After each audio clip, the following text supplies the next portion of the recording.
जय जिनेन्द्र, प्रणाम, नमस्ते दोस्तों। आज की कहानी का शीर्षक है आधुनिक बहू। अपनी होने वाली समधन के घर पर सरला के मन में विचारों का कोहराम मचा हुआ था।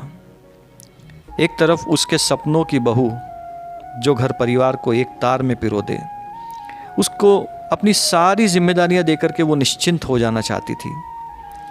वो बेटी की कमी को अपनी बहू से भरना चाहती थी। और दूसरी ओर उसके इकलौते बेटे सुयश की जिद कि माँ शादी करूँगा तो केवल मेरे ऑफिस में काम करने वाली काव्या के साथ, वरना शादी ही नहीं करूँगा। काव्या सरला के सपनों की बहू के पूरे विपरीत छवि वाली लड़की थी। आधुनिक विचारों वाली, लड़कों की तरह कपड़े पहनना, गलत को गलत, सही को सही, स्पष्टवादी, एक तरह का अक्खड़पन था उसके भीतर। इसी उहापोह में चलते हुए विचारों में अचानक से उसे एक आवाज़ आई, हेलो आंटी, कैसे हो? सरला विचारों से निकलकर जब देखती है तो काव्या उसके सामने खड़ी हुई है। जीन्स टी शर्ट पहने हुए, एक हाथ में मोबाइल, दूसरे हाथ में टैटू, नेल आर्ट से सजी हुई उंगलियां मानो उसके दिमाग पर चोट कर रही हो। शादी की रस्मों के बाद काव्या और सुयश कल ही हनीमून मना करके वापस आए थे। अगले दिन दोनों को ऑफिस जाना था। हमेशा सरला को अपनी सुबह की नींद बड़ी प्यारी थी। सोचा तो ये था कि घर में जब बहू आ जाएगी तो वो आराम से सोया करेगी और बड़े लेट तक जब चाय उसके सामने उसके बेड पे आएगी तो वो उठा करेगी। लेकिन काव्या को देख करके उसने ये अपना सपना भुला सा दिया था। उसने जल्दी से 6 बजे का अलार्म लगाया और सो गई। सुबह सुबह अचानक उसकी नींद खुलती है पूजा की घंटियों की आवाज़ से। उसने मोबाइल की घड़ी में देखा कि अभी तो 6 बजे भी नहीं है, ये आवाज़ कहाँ से आ रही है। रूम से बाहर निकल करके जैसे ही वो आती है तो वो हैरान रह जाती है कि काव्या पूजा की थाल लिए हुए आरती गा रही है।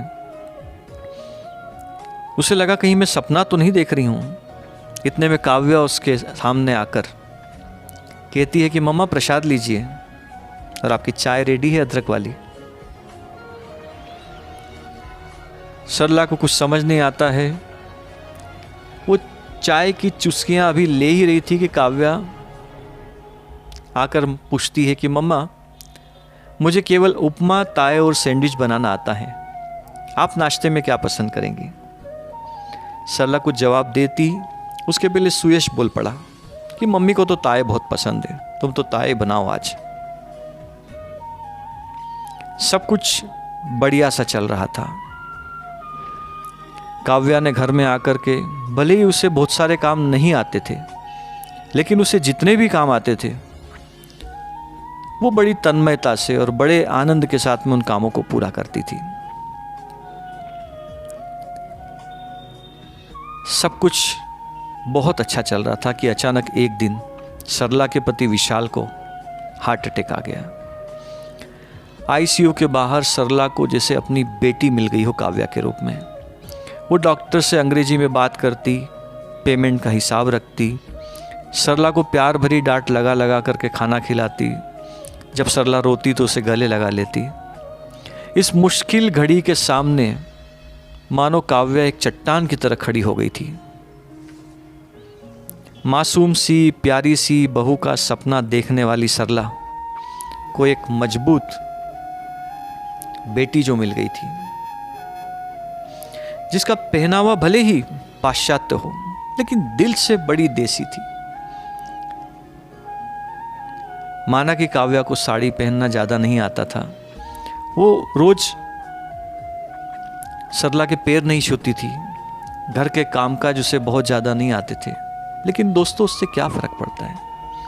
दोस्तों, हमें कभी भी किसी के बाहरी परिवेश और आधुनिक विचारों से उसे जज नहीं करना चाहिए। अगर कोई पैमाना है तो वो पैमाना है प्यार, स्नेह। वही एक मात्र चीज़ है जो कि हमारी कितनी भी कमियां हो उसे खत्म कर देता है। धन्यवाद।